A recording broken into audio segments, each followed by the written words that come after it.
అనగనగా ఒక అడవిలో ఒక నక్క ఉండేది.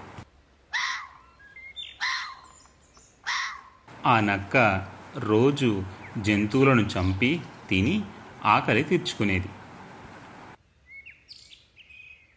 ఒక్కోసారి మాత్రం ఎంత వెతికినా దానికి ఆహారం దొరికేది కాదు.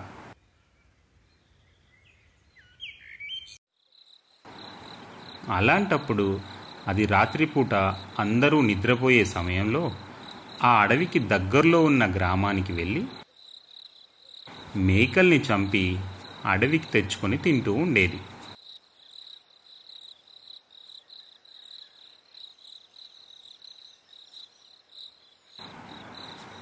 నక్క చేసే ఈ పనులను ఆ అడవిలో ఉండే ఒక కోతి చాలా కుతూహలంగా గమనిస్తూ ఉండేది.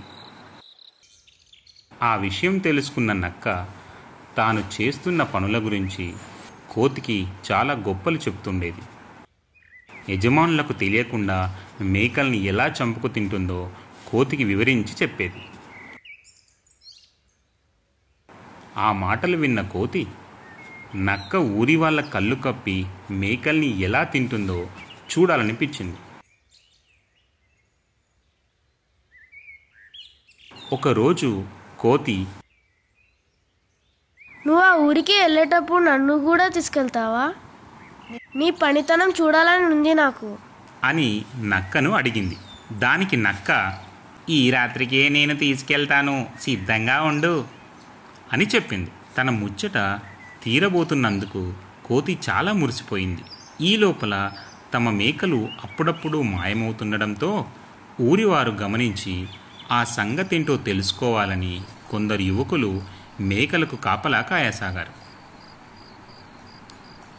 ఆ విషయం తెలియని నక్క కోతితో కలిసి ఆ ఊరిలో ప్రవేశించింది. మేకలను తినడానికి వాటి దగ్గరికి నక్క వెళ్ళటాన్ని ఆ యువకులు గమనించారు. అరే చూడ్రా, మన మేకల్ని తినేది నక్కరా, వచ్చినే చూడ్రా, దాన్ని పట్టుకోరా, అరే పట్టుకో పట్టుకో. అవునవును, పట్టుకోండి. మేకలు ఎలా మాయవుతున్నాయో వారికి ఇప్పుడు అర్థమైంది. వెంటనే నక్క పైన కర్రలతో దాడి చేశారు. ప్రక్కనే ఉన్న కోతిని కూడా కొట్టసాగారు. ఆ దెబ్బలు తట్టుకోలేక కోతి, మీ మేకల్ని తినేది నక్క, నేను కాదు, నన్నెందుకు కొడుతున్నారు, వదిలేయండి బాబోయ్ అని ప్రాధేయపడింది. నక్కకు సహాయంగా వచ్చిన నిన్ను ఎలా విడిచిపెడతాం అంటూ ఇంకాస్త గట్టిగా కొట్టసాగారు. ఆ యువకులు నక్క వైపు తిరగగానే కోతి నెమ్మదిగా అక్కడి నుంచి తప్పించుకొని బ్రతుకు జీవుడా అనుకుంటూ అడవికి చేరుకుంది.